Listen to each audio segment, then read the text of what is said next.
Here we go. All right, the number is 890-9846-5107. Then it will ask 804425. Verify the passcode. Okay.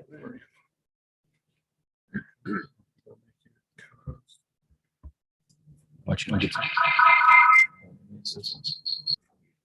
I need to on YouTube.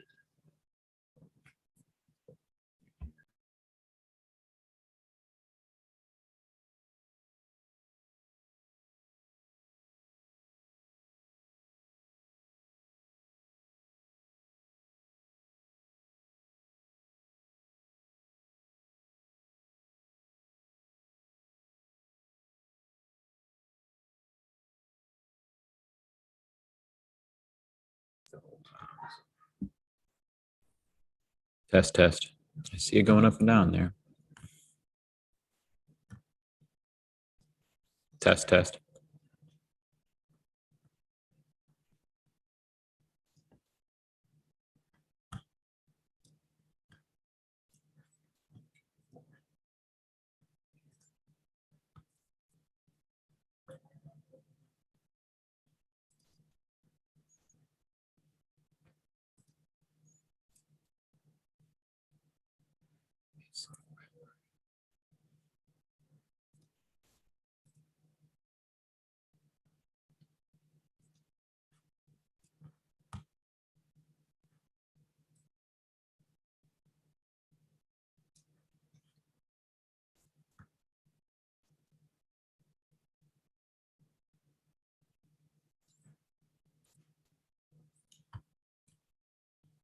Okay, do you see that screen share coming through there?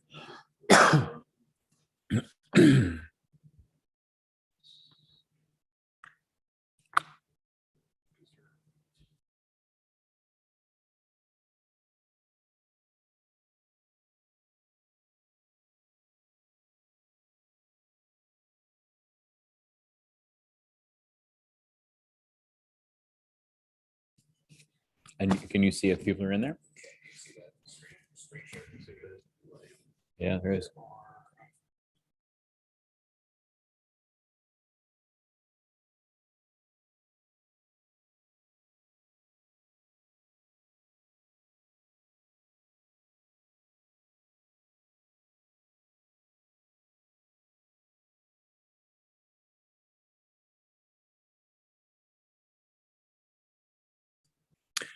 All right, well, good afternoon, everybody. It's officially afternoon. It's 12:17 p.m. here on my computer, so we can call it afternoon now.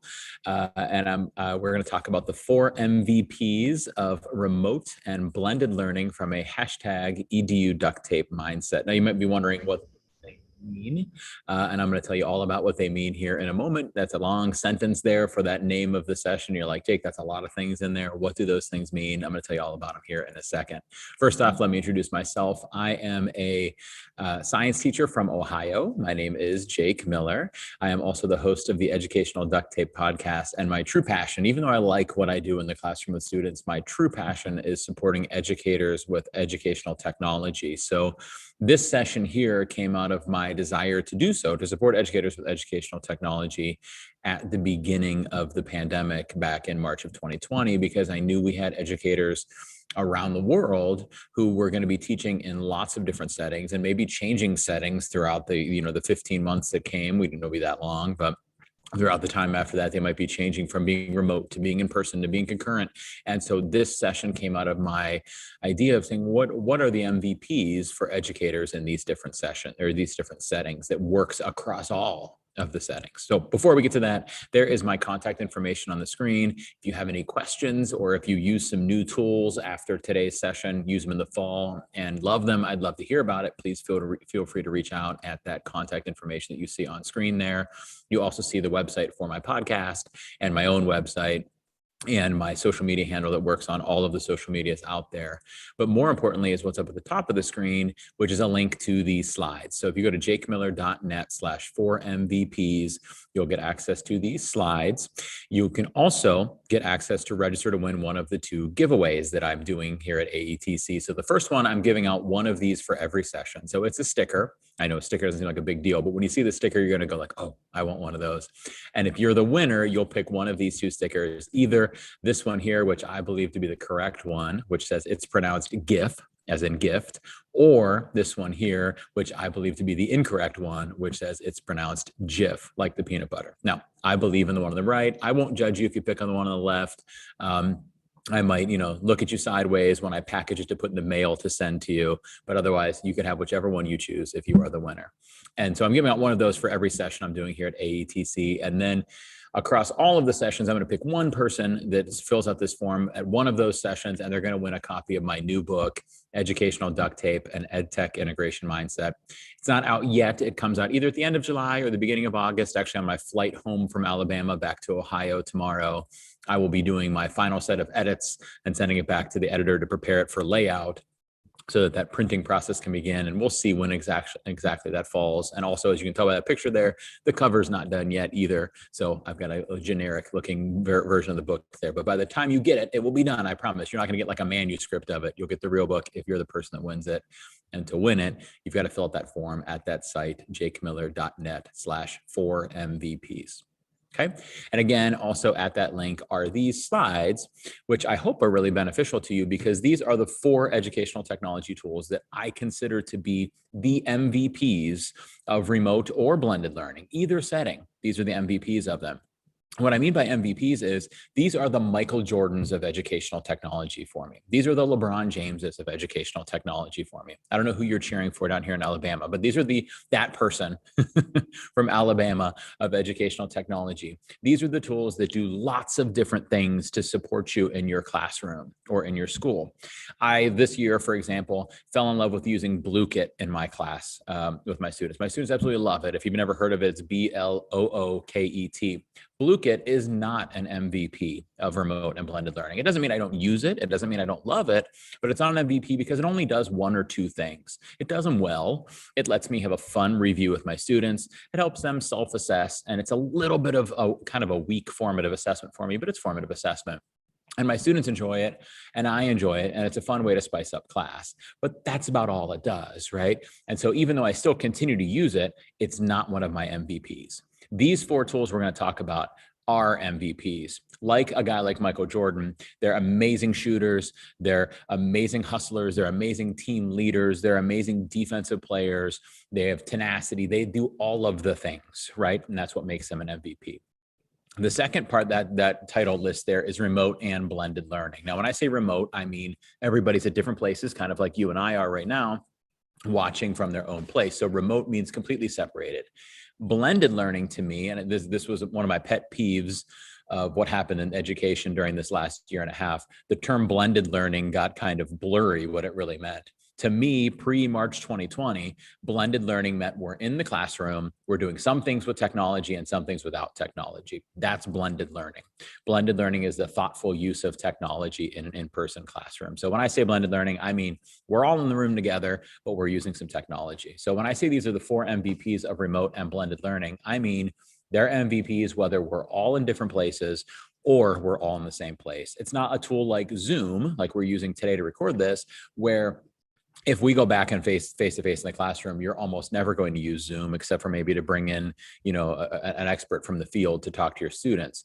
Zoom is not an MVP of blended learning. It's an MVP of remote learning. These are MVPs that'll work across both, which is what my goal was to find these tools that would support educators in either setting. Now, the last part of that, it says from a hashtag EduDuctTape mindset. Now, that comes from the podcast I host called Educational Duct Tape.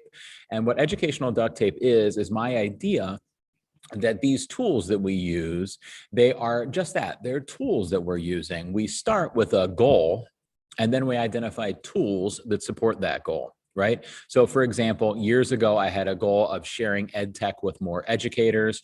And the way that I ended up meeting that goal or addressing that goal was creating GIFs and sharing them out on Twitter and on my website. And that's where a lot of people got to know me. And that's how I've gotten to the place where, because of the people that know me through those GIFs I make and used to make, they listen to my podcast. And now I get to come to Alabama for sessions like this. And so I identified tools, Camtasia, which is the program I make my GIFs in, and GIFs and Twitter to share them. I identified tools that help me address that goal. My goal was not making GIFs. My goal was not sharing things on Twitter. My goal was not gaining followers on Twitter. My goal was sharing EdTech with more educators. And those were the tools that got me there. Now, you'll notice there's no duct tape involved there, right? So duct tape comes from this story right here, this bounce house. Okay, I have this inflatable bounce house at home. It is the bane of my existence. Some days, other days, it's something I absolutely love. We got it years ago. I can remember my wife and I were cleaning the kitchen one night before going to bed. All three of our kids were in bed.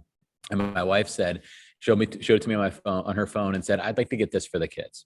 And I read it and it said 8-foot diameter inflatable bounce house. And I said, are you crazy? We don't have 8 feet of space in our house where we could put this bounce house. That's nuts. Why would we do that? Right? I said, why would you want to do this? We can't walk 8 feet across the floor without stepping on or avoiding a toy. Now you're going to add a toy in that's 8 feet wide. That doesn't sound wise. And she said to me, because it would make the kids happy. And I probably didn't have a say in this decision anyhow. She was probably going to order it no matter what I said. Maybe she already had ordered it. But that convinced me. She was right. The kids would love it. So she ordered it. It came on December 24th, delivered by the man in the big red suit who did not inflate it. And that began my love-hate relationship with that bounce house. I was the guy that had to inflate it, but I loved that my kids were so excited about it on Christmas morning. But I hated that on December 27th, when they were over it, just like everybody else was, I was the guy who had to deflate it. I was the guy who had to roll it up. I was the guy who had to roll around on top of it like a 6'4" rolling pin to push all the air out of it. I was the guy who had to lug it down to the basement. But I loved that a month later, when my kids were restless on a snowy day, remember, I'm from Ohio. When my kids were restless on a snowy day, I could pull out that bounce house and inflate it, and the kids had a blast in it. But I hated that I then had to put it away. Well, one day I was inflating this bounce house, and I heard a sound, and I turned to Mr. Burns from The Simpsons. You know, Mr. Burns? Yes. Excellent. Because I thought, this is finally my chance to throw this stupid thing away. And then I looked over at my kids who were giggling at the noise, and I thought, oh, look how cute they are. I love them so much. I've got to fix the bounce house for them. So I did. I repaired the bounce house, but I had to first find a tool to do that with. Now, logically, you would use the patch kit that comes with the bounce house, because of course the One Step Ahead company provided one, but we had lost it years before. So I didn't have that tool anymore. So I had to select a tool to solve this problem. And that tool, as you could probably guess, was duct tape, right? And duct tape was a great tool for the job. It's not the only tool for the job. That patch kit would have worked. A tire patch kit would have worked. Some gaff tape would have worked. Who knows, maybe electrical tape would have worked. Maybe I could have even put a Band-Aid on it. Lots of tools could have solved this problem, but that was the tool that I used to solve this problem. And this is what I talk about when I talk about educational duct tape. We start with our goal, like patching a hole in a bounce house, and we identify tools that could support us with that, like duct tape, right? And it's important to note that I didn't plan on using duct tape that day. I didn't even plan on using the bounce house. I had a goal in the morning, have fun with the kids. Then I identified tools that helped me meet that goal, the bounce house. Then I had a problem, a hole in the bounce house. Then I identified a tool that helped me with that problem, duct tape, right? So these things came after identifying the goal. And in educational technology, sometimes we get it backwards. Educational technology is about thinking about what is my goal and what tools can help me with that. Okay, so not I'm going to use Flipgrid, or I'm going to use Scratch, or I'm going to use Nearpod, or I'm going to use quizzes, or I'm going to use BlueKit. No, my goal is I'm going to hear from all of my students, or I'm going to formative assess the kids, or I'm going to do a summative assessment, or I'm going to deliver information, whatever it is. Then we identify our tools that support us with that. And when I say a hashtag EduDuctTape mindset, that's what I mean. Okay. So educational technology, this is the EduDuctTape mindset right here. Educational technology is at its most useful when it is not the goal of the lesson, but a tool used to solve a problem or meet a goal. So when I say we're talking about educational duct tape, this is what I mean. Educational technology is at its most useful when it's not the goal of the lesson, but a tool used to solve a problem or meet a goal. So a couple of years ago, I started a podcast about this very idea. And on the podcast, I have on a different guest in every episode.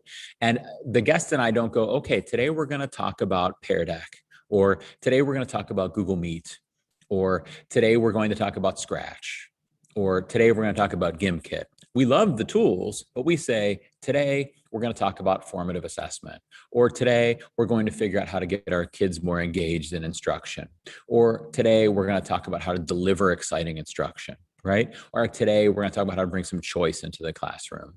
We ask a teacher question or think about a teacher goal, and then we identify tech tools that support us with that.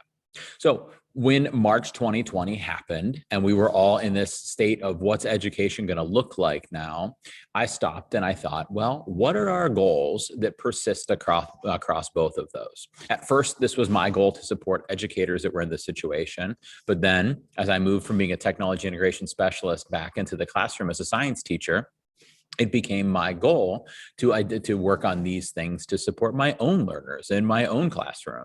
So I jotted down a list of potential goals and I ended up with 15. Now, you might be able to summarize these into 12 or 10 or who knows, or maybe you find some that I missed, but these are the goals that I identified. I wanted to make sure I was hearing from my students. This is easy in person, but difficult in remote learning. I wanted to make sure my instruction was engaging. Again, more difficult in remote learning. I wanted to make sure it was interactive. Again, more difficult in that setting.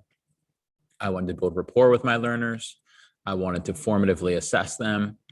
I wanted to amplify their voices because they're 8th graders. They need to start seeing themselves as more than just a student, right? I wanted to bring out those voices. I wanted to give them feed forward, which is my word for feedback that impacts what a kid does moving forward. I wanted them to give me feed forward, give me feedback on my instruction or my activities or whatever that are going to improve my instruction moving forward. I wanted them to give each other feed forward, give each other feedback that supports each other. I wanted to summatively assess them. I kind of have to, but there's also reasoning for it. I wanted to do rich methods of assessment. So more than just multiple choice. I wanted to really see what the kids were thinking. I needed to communicate with my families. I needed to address my learners' social emotional needs. I needed to deliver content and I needed to differentiate. It's a lot of goals right there, right? So this previous school year, most difficult year of my teaching career, I was not able to successfully hit all of these goals all of the time. I did not communicate super well with my families. I didn't differentiate all of my lessons. Okay. There's other things here that I didn't always do an awesome job at, but I identified what goals were front of the line goals for me. At the beginning of the year, when my school was remote, my biggest goals were hearing from all students, building rapport, and social emotional needs. I was worried about my kids. I felt bad for my kids, and those were things that were important to me. So some of these other things might not have been as important at first, but what I thought about is what tools do all of these things, okay? And it was really hard at the beginning of the year to figure that out because you'd think, oh, I want to do formative assessment, but all of my kids are in different places. I want my lessons to be interactive, but we're teaching digitally and remotely. Lots of buts in my situation, right? And I try to change that word but to the word and. Okay, here's an example of that. This is my dog, Kermit. One of Kermit's very favorite things to do is to play fetch. You can see that because he's sitting by his ball right there. I miss Kermit right now. I wish I could have brought him to Alabama with me. And Kermit loves to play fetch. I made the mistake when he was a puppy of teaching him that while I mow the lawn, I would also play fetch with him. Probably not the best idea because I thought it would save a lot of time. Instead, it just makes me stop mowing the lawn a lot to throw the ball for him. So it became a situation where I would think, Kermit likes to play fetch, but I need to mow the lawn, right? And the word but makes it sound like I can only do one or the other. Sorry, Kermit, I can't play fetch. I've got to mow the lawn. Or sorry, lawn, I can't mow you. I've got to play fetch with Kermit. Changing it to the word and lets me think, how can I do both of these things? So I invested in one of these ball throwers. Ball thrower, first of all, keeps me from touching the slobbery ball, which is really nice. But also, it's 3 feet long, so it's easier to grab the ball. I don't have to bend all the way down to the ground. It throws the ball really far, so I don't have to, he doesn't come back to me quite as often. He runs further. He needs more breaks, right? So this ball thrower helps me solve that problem and addresses both parts. It lets me play fetch with Kermit and mow the lawn. We had a lot of those situations in our classrooms last year where we needed to do formative assessment and we were teaching online. We needed to connect with our students and we were teaching online. We have those situations in our classrooms too, where we need to replace the word but with the word and. Now, this idea came to me from a guy named Bernard Roth. And Roth said, when you open up the dialogue with and, your brain gets to consider how it can deal with both parts of the sentence. When you open up the dialogue with and, your brain gets to consider how it could deal with both parts of the sentence. And again, both parts of the sentence. And again, this comes from Bernard Roth and the book, The Achievement Habit. Not my very favorite book, but great quote. And this is one of my favorite takeaways from it. So by replacing that word but with the word and, we get to think about both parts. How can I play fetch with Kermit and mow the lawn? How can I teach online and make sure my students are okay, right? How can I do this and that? And the first and tool for me was Flipgrid. So Flipgrid is the first of these MVPs. It's an MVP because the number of these boxes it checks for me, not just 1 or 2 or 3, like the tool I mentioned earlier, BlueKit, or a tool like GimKit, which are fantastic tools, but only do a few things off this list. Flipgrid does almost all of them. It lets me hear from all of my students. It's interactive because the students respond back to me. It helps me build rapport with my learners. It lets me assess my students formatively. I could share the videos with the other students or make them public to the other students, and therefore it amplifies their voices. I can give them feedback on their responses, which helps them moving forward. They could give me feedback if I ask a question about a lesson or an activity or something we did, and that can help me moving forward. They could reply to each other, so that's feedback for each other, okay? Might not be a summative assessment tool, although I could argue that it would be, or you could argue that it would be, but it is a rich method of assessment because in Flipgrid, I send a prompt to my students. They respond with a video, but that video could have their camera on with their face, or maybe no camera on at all. Or maybe the camera is facing something else, like a piece of paper on their desk that they're writing something on. Or maybe they're using the on-screen pen tool. Or maybe they have a whiteboard on their screen. Or maybe they're putting pictures on their screen. Or maybe they put a picture of a coordinate plane and they draw on that coordinate plane. Maybe they're using the screencasting feature and capturing something that's on their screen. So not only can I hear their responses, but they could respond in lots of different ways. So I could really see what's in their brains, right? Not only do I know, did they know the answer? I know how confident they felt in it. I know how they know the answer. I know they can explain the answer and justify that they get it, right? It's a true rich method of assessment, okay? I could also send videos home for families to see.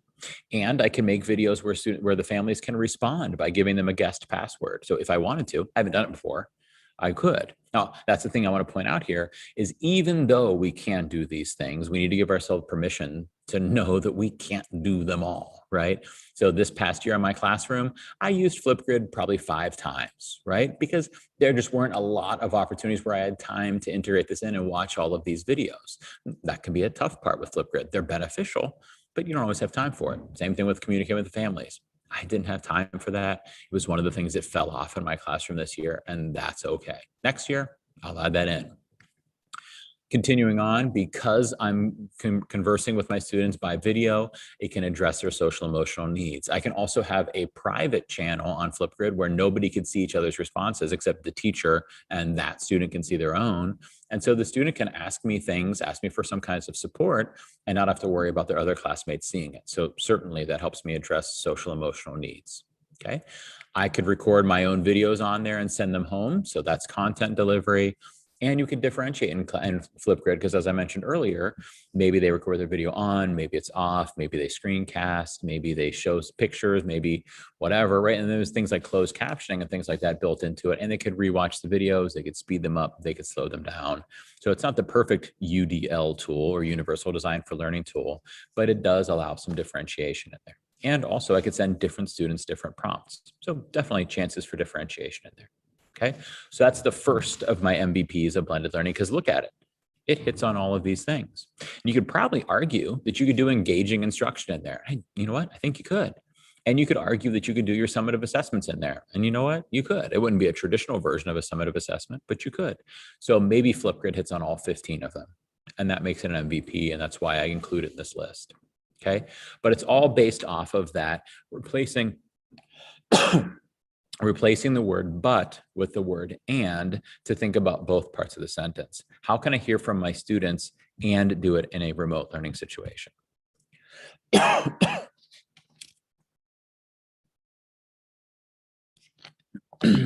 Maybe I shouldn't have had the spicy hot wings for lunch.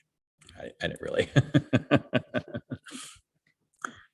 Here's one of my kiddos. This is Beckett. This is the youngest of the three Miller kiddos. And as you can tell from this picture, Beckett loves playing with Legos. This guy loves building Legos. This is the oldest of the three Miller kiddos. This is Cohen. And as you can tell from the picture, Cohen loves playing baseball. He loves pitching, especially. Mom and dad, that's me and my wife, love going to the games and watching Cohen pitch. I was actually bummed that I missed the game last night, but we love going and watching those games. This presents a but situation for us, right? Beckett loves to build with Legos, but Cohen has a baseball game, right? So how can we have Beckett build with Legos and Beckett have a baseball game? Without the word and in there, it sounds like, sorry, Beckett, you can't build with Legos because we have to go to Cohen's baseball game. Or it sounds like, sorry, honey, you can't go to the baseball game. You have to stay home with Beckett to build with Legos. And then she says, why am I the one staying home? Why don't you stay home? And then there's a big argument. So we needed to find an and. How can we do both of these things, right? Well, we bought this Lego suitcase for my son and he could pack it full of Legos, take it to the game. We'd have to protect him when there's a foul ball because he's too focused on his Legos to look up for that ball. But otherwise, he could build with Legos while we're at the game. Beckett builds with Legos and we go to Cohen's baseball game. So we replace the but with an and we can do both. Okay, just like Flipgrid, let us hear from all of our students and do it in a remote setting. Or it could be and in our regular classrooms, because if you think about it, we can't normally hear from all of our students in a 40-minute class period in person, right? That's too little time and too many students, and they're maybe not comfortable speaking out in front of everybody. Flipgrid lets us do that because they can record those videos and we can watch them later, right? So it lets us do both things. It lets us address both parts of the sentence. I want to hear from all of my students, but I don't have enough time to hear from all of them during class. I want to hear from all of my students, and I don't have enough time to hear from them during class, so I use Flipgrid. That's the tool that solves that problem. Years ago in my classroom, I had a situation where I first used this educational duct tape idea, and it was when I was teaching STEM. I was a STEM teacher for 3 years, and we designed and developed and taught this brand new program. And that one of the very first quarters that I taught this quarterly program, I had one of those classes. You read that class? That class where you're like, what was in the water 13 years ago? The class where you're like, was I mean to the guidance counselor at the Christmas party that made her put these kids together? Because like, how did I get these 30 kids in one room? This is an actual Facebook post from back then.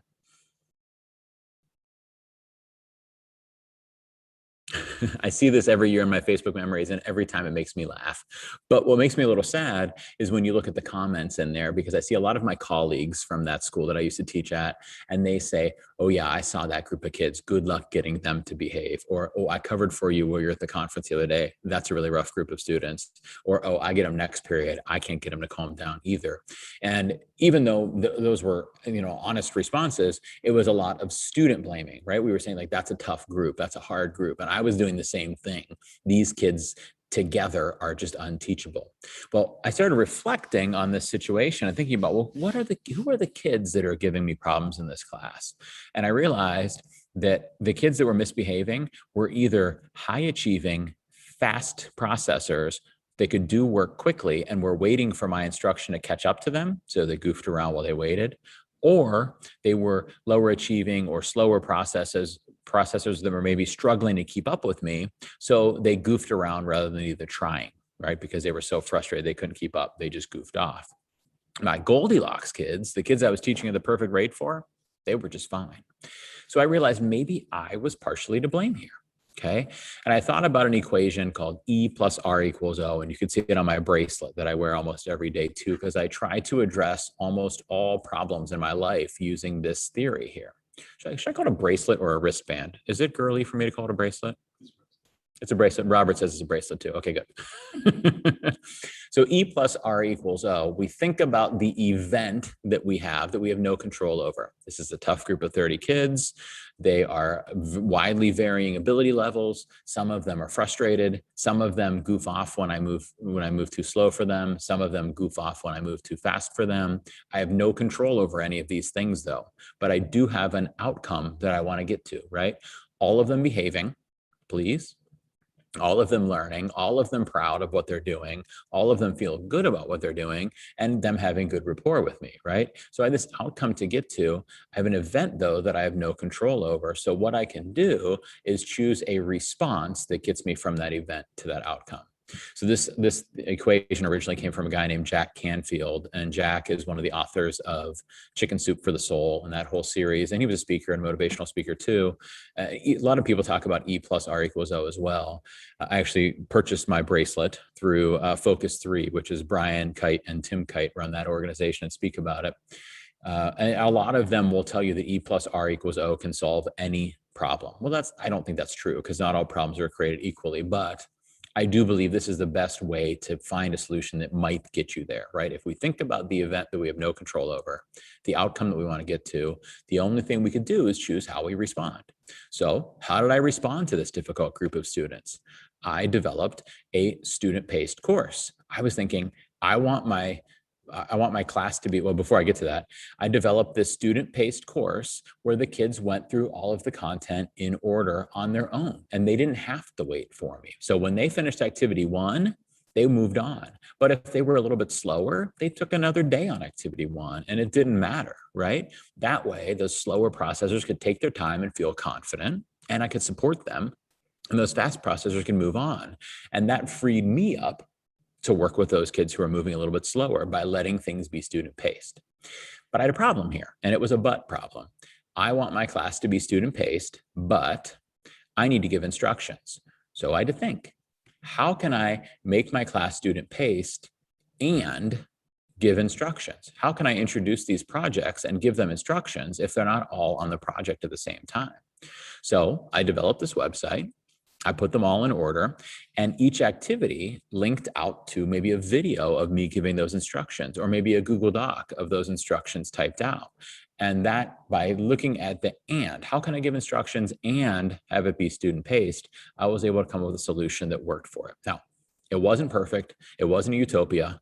It's a middle school, right? It's never going to be. And I still had some students that goofed around, but it freed me up to work with them. It was less kids goofing around. It was more kids on task, and it freed me up to work with them and support them. But I had a problem here, right? What tool will I use to record these videos? How will I make these instructions? So that brings me to the second of my 4 MVPs, which is screencasting. I've got the logos on here for Screencastify and Loom, mostly because they're the most common and most popular tools for educators to use. They're not the only ones.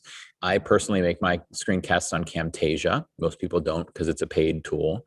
I also like Screencast-O-Matic a lot. So Screencast-O-Matic is definitely an option. There's a couple more out there. You can screencast in Flipgrid. You can... A Kapwing is a really good one that's come out recently. There are a lot of really good screencasting tools. I have those 2 there, but because those are the most common. But really, any screencasting tool works. And it's an MVP because by screencasting, I can hear from my students, right? If I have them screencast, I could develop engaging instruction because the video is a familiar face. It's me, right? It's more engaging because they know the person. Not as engaging as if it's a YouTube star, but it's more engaging than if it's just some stranger or me at the front of the classroom, right? It's not interactive, but it does build some rapport because the students are seeing me in the video, right? Rather than just sitting there reading through instructions. It can help amplify student voices if I have them record videos and then I share them out. I like to use videos as a way to give my students feedback. So they do a project, I record a video of myself going through their project and giving them feedback. which is great to empower them to do better moving forward because they can see each piece of my feedback one step at a time. They are not overwhelmed by seeing it all at once. They could see my face and hear my tone and tell that I'm not mad at them or frustrated with them, that I'm just helping support them, right? They could pause it and fix something and then come back and listen to the next part of my feedback. So it's a great feedback tool. I could also, if I scaffold it in, help them do that for each other, right? And then if they're recording videos, I could use this as a rich method of assessment, kind of similar to how I do that in Flipgrid, right? I could record videos that help me communicate with families. I could support content delivery by recording videos of content. And because the students can watch it at their own time, at their own pace, with captioning turned on, rewatch it, that does build in some differentiation here. Now, I should point out, last school year, in the 2020 to 2021 school year, I recorded maybe 2 screencasts. I think it was only 1, actually. That's because it just didn't, even though it's an MVP, it didn't really fit my situation. I was expected by my administration to teach classes live every day to develop that teacher and student contact while they were remote. And so I didn't have a lot of opportunities where video was essential. In the best case scenario, I would have used it. I didn't have time to develop all of those videos. So a lot of the times, even though a video would have worked really well in a situation, I didn't use it because I didn't have time. So even though it's an MVP of mine, it wasn't something I used a lot. Next school year, I might be able to build in some more student choice and student pacing. So then I will need to make some videos. So it's really a decision that you have to make. Okay. And on the note of the feedback, I did not use it for recording student feedback. Again, I didn't have time. Right. And so even though it is a goal of mine, it doesn't necessarily mean we can do it. We can't do it all. Right. So after I started using those videos in my class years ago in that STEM class, I had a situation. The situation comes from this video here. So this is one of those videos from that STEM class. In it, it was for a project we did about basswood bridges. So my students would design a bridge. They would build a bridge out of basswood, and then we would all get together and test them by hanging a bucket of weights down from them and see whose bridge could hold the most weight. It was a really fun project. But when I did it in person, or not in person, but when I did it at the same time with everybody, I taught the kids the expectations. I told them how I wanted them to plan out their bridge. I told them what requirements their bridge had to have and what requirements their plan had to have. I taught them how to make their X-Acto knife or use their X-Acto knife so they didn't cut off any fingers. I mean, they are middle schoolers. So I had to record this video. And as you can see, the video was 15.5 minutes long. Not too bad, right? I thought that was a pretty good length. I would prefer it to be a little bit shorter, but it was a pretty good length. And I can remember one day a student coming up to me and asking me for the wood for his bridge. His name was Jesse. And Jesse said, "Mr. Miller, I'm ready for the wood for my bass bridge." Okay. And I said, first of all, Jesse, it's not a bass bridge. It's a basswood bridge. And second, great. Can I see your plan? And Jesse said, "Plan? I don't have any plan." And I said, "But Jesse, you were supposed to make a plan." And he says, I didn't know I was supposed to make a plan. And I said, "Well, Jesse, it's in the video. It's like 5 minutes worth of that video is me going over how to make the plan." He says, "I don't remember that part." And I said, "Yeah, Jesse, it's in there. Are you sure you watched it?" He, of course, said yes, which I knew Jesse really hadn't watched it, but I needed to prove it for myself. So I said to Jesse, "All right, Jesse, what did I look like in that video?" And Jesse was like, "What do you mean, Mr. Miller?" The reason I was asking Jesse this question is that, as you could tell in the video, I had glasses at that time, which I no longer do. And at the time of the video, I had a beard. And at the time I had Jesse in class, I did not. So I looked a lot different, no glasses and no beard. So I said, "Jesse, what did I look like?" And he said, "You looked handsome." I swear I'm not making that up. I still remember Jesse saying that. And I said, "Well, thank you, Jesse. That's very nice of you. But no, did I look different in any way?" He said, "No, you pretty much look like you." And I said, "Well, Jesse, did I have glasses in the video?" And he said, "No, Mr. Miller, you don't wear glasses." I said, "Did I have a beard in the video?" And he says, "No, Mr. Miller, you don't have a beard." And I said, "Oh, well, in the video I did." So it became very clear and I that Jesse and I both had work to do. Jesse needed to go watch that video, and I needed to find a way to make sure my students were watching that video. So I had a but situation, right? I want to use videos, but students don't want to watch them. Okay, so I need to make that an and video. How do I handle both of those parts? How do I still use videos, but address the part where students don't tend to watch videos or their teachers, right? And the solution that and opened up for me was EdPuzzle. There's a couple other ones out there. You could do this in Nearpod. There's a tool called PlayPosit, but I used EdPuzzle, and EdPuzzle let me put questions into my video. So you could see them around in the center there. These little question marks indicated questions like this one over here that popped up while the student was watching. And then when Jesse was done, I could see, did Jesse watch it? How many times did he watch it? Did he rewatch any parts of it? How much of it did he watch? But I could also see, did he answer the questions correctly? So I thought I was just building in this compliance piece to make sure my students had watched the video, when in reality, I was also formatively assessing them. And I could say to Jesse, well, Jesse, here's something you didn't understand about the planning stage of making this bridge that we need to talk about, because he had answered the question wrong, and I could see that. So I had an event that I had no control over, right? Students don't tend to watch their teachers' videos. I had an outcome that I needed to get to, students watching their teachers' videos.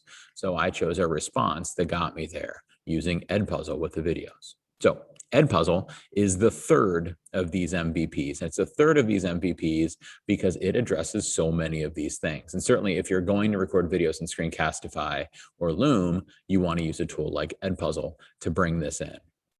Okay, so EdPuzzle makes my instruction more engaging because it forces the kids to think while they watch. It makes it more interactive because they have to answer questions while they go. Okay, it could help me formatively assess my students because I could see their answers. I can give them feedback on their answers. It helps me give them feed forward so that feedback can help them do better moving on. I could ask questions about the video. How was this? Was this clear? Did you understand it? Did you like the way I made this video? That gives me feedback that supports me moving forward. Okay, and I could also use it obviously for content delivery. So not quite as many of these boxes as a tool like Flipgrid, but it does bring in lots of different things, and that makes EdPuzzle an MVP of remote and blended learning for me. So that's 3. I've got one more coming, and the next one truly was my MVP of last school year. But first, the MVP of the Miller household, actually it's probably my wife. Don't tell her I said somebody else is the MVP of the Miller household. This is the middle of the Miller kiddos. Of course, the middle child gets listed last, right? This is Parker. Parker is an absolute sweetheart. And one of Parker's favorite things to do is skip and listen to music. It's difficult because I tend to present and teach. When we were all remote, I was teaching from my basement, and Parker likes to skip on the first floor. So I normally heard as I was presenting, da-dum, da-dum, da-dum, da-dum, da-dum, over top of me as she skipped around upstairs. I can't do anything about the skipping noise. Maybe I could. Maybe she needs some padded socks, maybe. But the biggest problem is I don't want to hear the Descendants soundtrack and Taylor Swift and Miley Cyrus and I don't even know what else it is that she listens to. I don't want to hear all this music all the time from her. So I had a problem.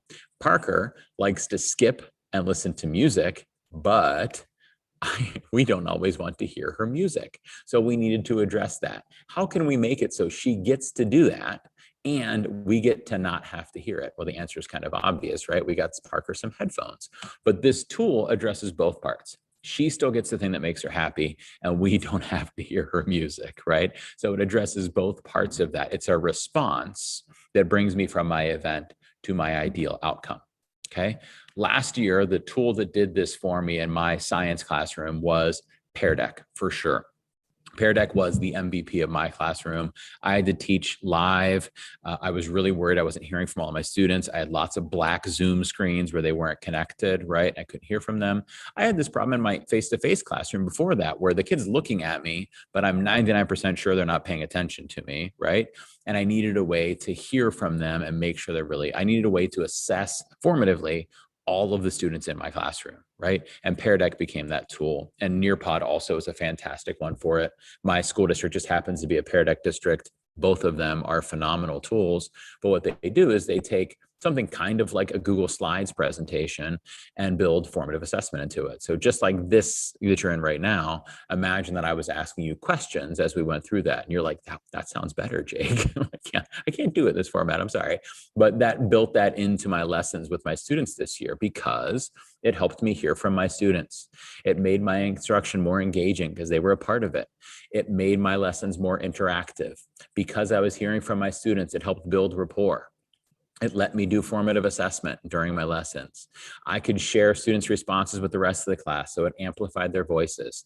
I could give them feedback, especially in Pear Deck, you can give really rich feedback. Nearpod, it's not as easy to do, but I can give them feedback that supported them moving forward.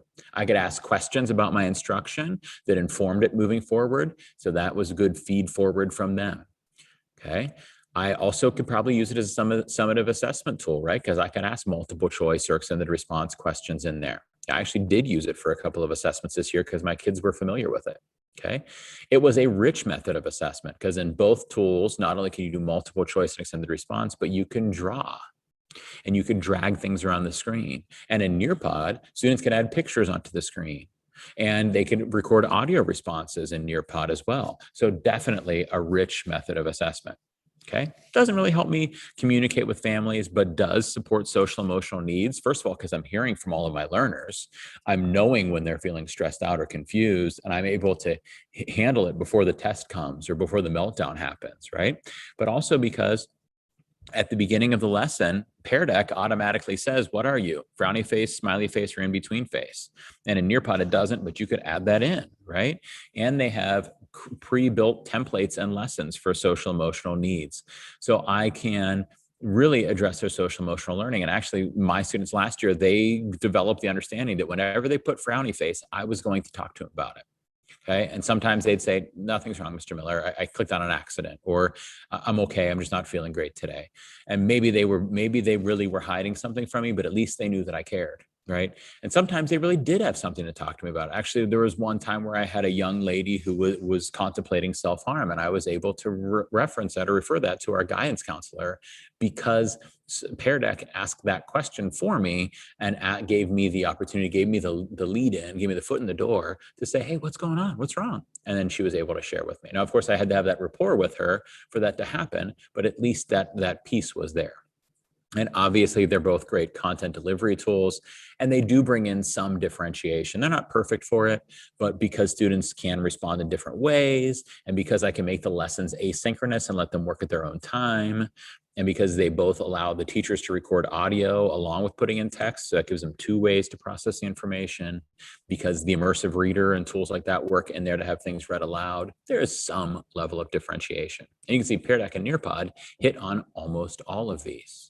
Okay, my favorite use of Pear Deck and Nearpod was Pear Deck in my classroom were the fun activities that I did with my learners. I would start an activity off with a drawing slide and ask them to draw a picture. Draw a picture of what you did this weekend. Or I'd give them a squiggle on their screen and say, complete the squiggle and turn it into something. And then we'd look at it as a class. Or I'd ask them, would you rather this or would you rather that? Or what's your favorite ice cream? Or what's your favorite kind of leftovers to eat? Lots of fun questions that helped us build that rapport, support those social emotional needs, and build in that interactivity. It was huge when we were remote, but it was even fun when we were in person too.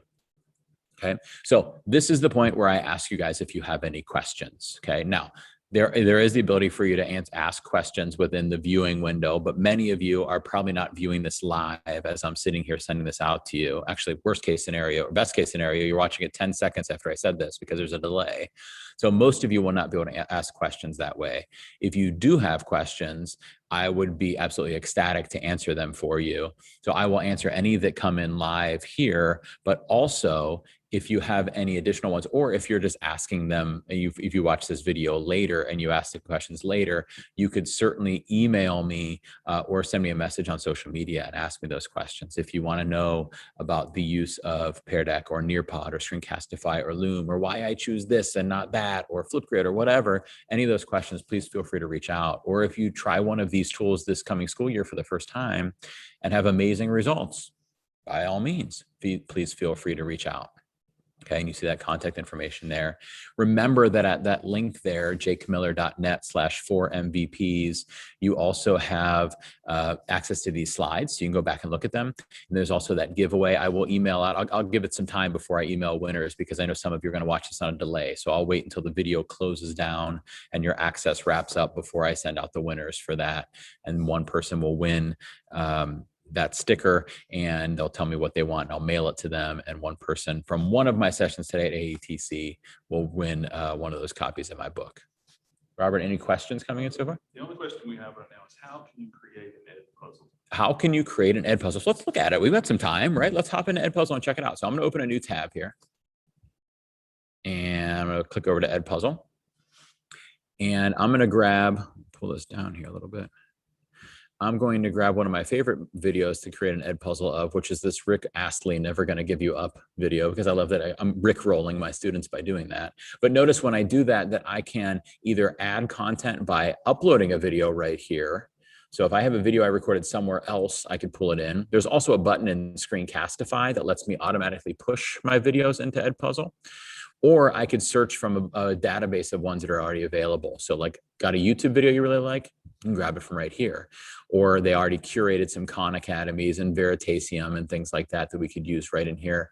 These ones that say EdPuzzle, these are already created. If we see this logo right here, this tells us that there are already questions added in here. So you could already use those, right? So I'm going to do YouTube. And let's say I want that Rick Astley video. Look, my computer even knows what I'm going to search for. It's predicted it for me. I search for this one so often. So let's go ahead and click on it. And then I say, okay, I want to assign this, but first I need to edit it. I need to add some questions. There's 3 steps to an EdPuzzle video. There is cutting the video. So if you want to pull part of it out or trim it down, or if there's something that you don't want to be in the video, you could trim off the end. Oops, it wants to play it now. I could trim from the end. I could trim from the beginning. I can also split in the middle of the video. So let's say I'm right here and I'm going to split this out. I can add a cut. And maybe I make the video be this part and that part right there. Okay, as that girl looks suspiciously over her shoulder at me there in the video. So I've now cut down the video to just these parts. So obviously I would watch the video and see what I'm cutting out there. The second part is voiceover. Voiceover actually doesn't work in YouTube videos anymore. It used to work, but that lets you record a voice over the video. I didn't really use that very often myself anyhow. But then the important part is in questions, and I could add 3 different questions: multiple choice, which are automatically graded; open-ended, which are obviously open-ended questions that I have to grade manually; or a note. And those notes can have audio in them. So this is where I would record some kind of audio introduction to the video or something like that, or some instructions. Or maybe I'd say, make sure you look at this part of the video right here. I want you to pay attention for this. I would record that as audio in there. But I could also add pictures and things like that too. So again, a note that can have audio and pictures in it, or links even. A multiple choice question can also have pictures and links and equations, things like that in there, and extended response questions. And then I could send it out to my students. And it easily goes out through Google Classroom if you're using Google Classroom, and automatically brings in a list of the students so you can make sure they've all done it, but you don't have to be in Google Classroom to use it. One note, I'm going to exit out of this one rather than publishing it. One note is that I am in the free version here, and I'm perfectly happy with the free version of EdPuzzle. It limits you to 20 videos at first. You could see that I'm at 19 of those 20. So I haven't even maxed out my free version storage, but you can see that I currently have 77. And that's because I've referred enough people. You get 3 extra videos for every person you refer. So what I recommend is, if you start using it at your school, just refer your colleagues and have them refer each other too, and give everybody else some extra videos. The paid version is great, but that's the biggest thing, is that additional storage, and you can get that by referring people. Okay.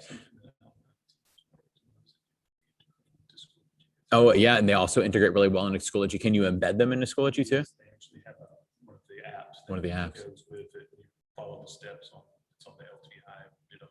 Yeah.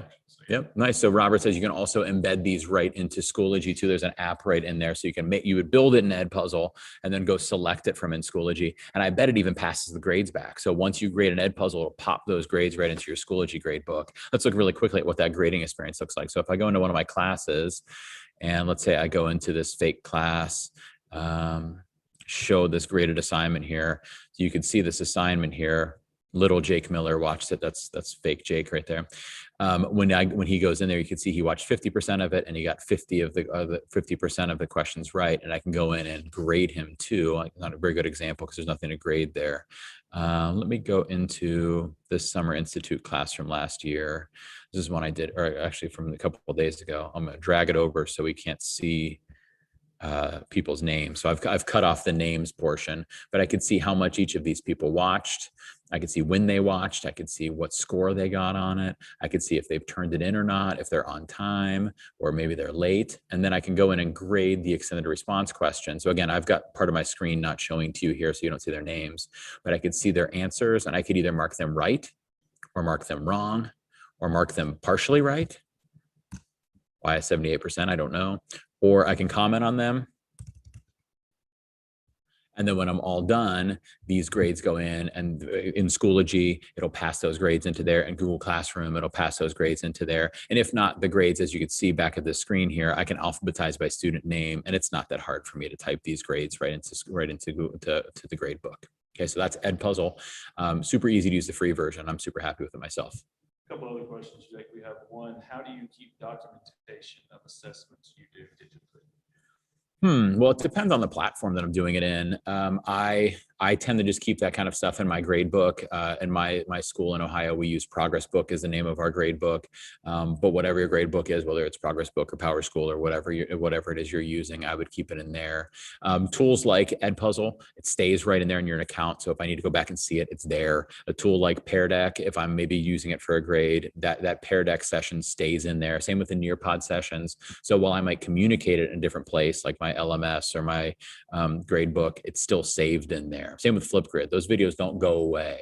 So I might put the grade somewhere else, but it's right there. I think the important thing with recording assessment kind of stuff is that you do a way that works best for you. If you hear me say that and you're like, well, I would never want to put it in my grade book because X, Y, and Z, then you just need a tool that solves that X, Y, and Z problem. And that's that educational duct tape part we were talking about at the beginning. What solves those problems for you? I'm going to have one last question. That's, what are your thoughts on using this in an intervention environment? So I'm assuming when you say intervention, you mean maybe like an RTI or a special education setting. I think these tools are all great for them because of two features. Number one, if you don't know who these students are going to be at first, right, you can identify them through their answers here. If this is a cognitive type of intervention, I could see those students who are struggling, and I could identify that. That becomes my data that tells me that I need to work with this student, right? And then it also becomes the data piece of how it's working with them. Okay. And then if I've already identified that these students have special needs of whatever kind of sort that I need to support, then this gives me that data to see, is that growth happening? Are the things that I'm trying working? Do I need to try something else different out? And then if your question more relates to maybe the kind of UDL things, what if I have a student who, the interventions are based off of some kind of need they have. Maybe they can't read text on a screen, or they have a sight issue, or they have a hearing issue. Then a lot of these tools are pretty good for UDL, not perfect for UDL. But Pear Deck, I can put in a text question and also record the question too, so students can play it. Same with Nearpod. In EdPuzzle, if the video had captions, that video comes through in EdPuzzle too. And in EdPuzzle, I could record audio of my own voice to put in there. And in Flipgrid, captions are automatically built in, and I can fix those captions too, because they're auto captions or auto craptions, as I know some people call them. So you can go into there and fix those things that it does wrong in Flipgrid. Screencastify and Loom are nice for differentiation because kids could play it at their own speed and replay it. Neither of them are stellar at captioning, so you might have to do something like having Google Slides up with captions running while you're presenting, or use a tool like Screencast-O-Matic that does have captioning as part of the tool, so you can do captions in Screencast-O-Matic. I think that hits on all of them. So yeah, I think it's great in an intervention because it can identify who needs it, it can identify if it's working, and it can also add in supports to support those kids that need those things. Any other ones there? I think that's all of them. There is one question: can each of these be put on Clever? I'm not sure. So we do use Clever in my school district. So Flipgrid, you log in with either a Microsoft or a Google account. So it automatically is single sign-on with whichever one of those two platforms you're using. So even if it's probably on Clever, but if it's not, it's using a Google sign-on. And I know, having used Clever myself as a tech coach in my district before, I know you can add whatever platform you want. So it doesn't just have to be one of Clever's supported platforms. You could technically add it. So if it happens to not be there, it's possible to add it. I know EdPuzzle's on Clever because I was working with some teachers the other day that use it. Pear Deck is Google or Microsoft single sign-on. So if it doesn't work with Clever, it'll work that way. Nearpod, I'm not sure, but again, you'd be able to add it if you needed to. And then Screencastify and Loom are more for teacher use, although you might be using them. So I would bet you'd be satisfied using them with Clever. Okay, any other ones in there? That's all we have. All right. So that means that those of you that didn't get your question asked are just going to have to message me at one of those addresses there, either my email address, which is on screen right there, or my social media handle, which works on all of the social medias. If you have questions, please do feel free to reach out. I would love to support you. And if you don't have questions, you just want to tell me something that you're using in your classroom based off of this stuff, please do. I'd love to hear about it. That's the best part. It's like when your student comes up to you and tells you, Mr. Miller, I know how to multiply now because of you. They never say that, do they? But if you come back to me and say, I'm using Pear Deck now because of this session, obviously it'll feel really good. So last, but certainly not least before we go, thank you guys for what you did this year. Thank you for the fact that it is the summer break after the hardest school year of your teaching career, and you are still learning more to support your students by doing this. That's really, truly amazing. You should be commended for that, and I appreciate you guys for doing that. So thank you for working hard. I'm proud of you guys. I hope you have a great summer, and I hope next school year is infinitely easier than last school year was. Thank you, everybody.